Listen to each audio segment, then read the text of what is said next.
গ্রাম পঞ্চায়েতের বটতলায় বেআইনিভাবে পুকুর থেকে মাটি তুলে পাচারের অভিযোগ তৃণমূল নেতার বিরুদ্ধে। স্থানীয় সূত্রে খবর, অভিযোগ করলে বিরোধী দলনেতা শান্তিলাল বেরাকে খুনের হুমকি দেয় শাসক দলের মাতব্বরেরা। যদিও এই বিষয়ে কোনো প্রতিক্রিয়া দেয়নি তৃণমূল। ঘটনাকে কেন্দ্র করে ব্যাপক উত্তেজনা এলাকায়।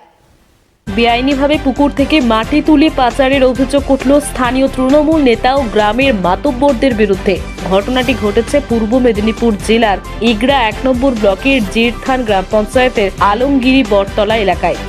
স্থানীয় সূত্রে জানা গিয়েছে, বটতলায় ঘাসের জায়গায় বেআইনিভাবে মাটি খুঁড়ে পাচার করা হচ্ছে বলে অভিযোগ। এই ঘটনার প্রতিবাদ করলে স্থানীয় বাসিন্দা তথা জিরথান গ্রাম পঞ্চায়েতের বিরোধী দলনেতা শান্তশীল বেরাকে প্রাণনাশের হুমকি দেয় বলে অভিযোগ। শান্তশীল বেরার অভিযোগ, স্থানীয় পঞ্চায়েতের কয়েকজন নেতার মদতেও কোনরূপ সরকারি রয়্যালটি না দিয়ে বেআইনিভাবে মাটি পাচার করা হচ্ছে বলে অভিযোগ। তবে এই প্রসঙ্গে তৃণমূল নেতার কোনো প্রতিক্রিয়া দিতে রাজি হয়নি। এই ঘটনাকে কেন্দ্র করে এলাকায় ব্যাপক উত্তেজনা ছড়িয়েছে। আলমগিরি দক্ষিণ পশ্চিম সংসদের একজন বাসিন্দা এবং তৎসহ আমি পঞ্চায়েত সদস্য এবং বিরোধী দলনেতা। আমার এলাকার নারায়ণচন্দ্র বেরা সকালে আমাকে ফোনে অভিযোগ জানায় যে আমার এই ২৪৪৮ দাগের পুকুরে আমি একজন রায়তদার, সেখানে কেউ মাটি অবৈধভাবে কেটে নিচ্ছে, যেখানে আমরা কোনোভাবেই জানি না। তো তখন বিচারটা আমি ব্যাপারটা বলি যে আমি কলকাতায় আছি, আমি সঠিকভাবে বিএলআরও থেকে জেনে আমি আপনাকে বলবো। এবং সেই মতো বেলা ২:৩০টার সময় আমি যাই বিএলআরওর কাছে এবং বিএলআরওকে জিজ্ঞেস করি যে আমার এই ৪৮ নম্বর জেল ৪৮ দাগ নম্বর ২৪৪৮ এই জায়গাটিতে কোনো রয়্যালটি ইস্যু করা হয়েছে কি না, যে মাটিটা কেটে সরিয়ে নেওয়ার জন্য। তিনি বলেন যে এই জায়গাটা থেকে তো নয়, আমার এগরা বিএলআরও অফিস থেকে কোনো রয়্যালটি ইস্যু করা হয়নি। যিনি কাটছেন তিনি অবৈধভাবে কাটছেন, তাকে গিয়ে বন্ধ করুন কালকে, নাহলে তার নামে আমরা এফআইআর করব। এবং আমি যথারীতি আসি।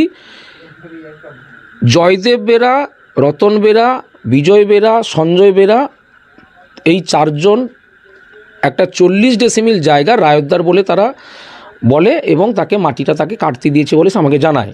কিন্তু আমি যখন সেখানে গিয়ে তাদেরকে রয়্যালটি চাই, তারা রয়্যালটি দেখাতে পারে না।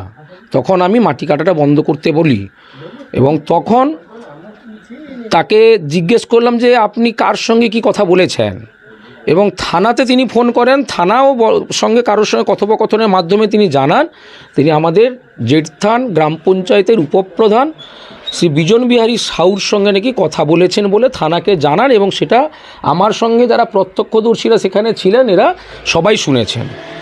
তখন তাদের দলীয় একজন লোক কামাখ্যা কর আমার পাশে ছিল, তাকে আমি জিজ্ঞেস করি এটা কি আপনাদের দল থেকে কিছু বলা হয়েছে?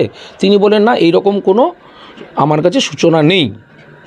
এরপরে যিনি জেসিবিটা নিয়ে মাটি কাটতে গেছিলেন কালীপদ দেবনাথ, তার ২ ছেলে সঞ্জয় দেবনাথ এবং রাজু দেবনাথ, তারা আমাদেরকে অশ্রাব্যভাবে গালিগালাজ করে এবং অনেক উদ্ধত্ত দেখায় এবং চিৎকার চেঁচামেচির মাধ্যমে সেখান থেকে আমাদেরকে তাড়িয়ে দেওয়ার উপক্রম করে এবং দেখে নেবে বলে হুমকি দেয়।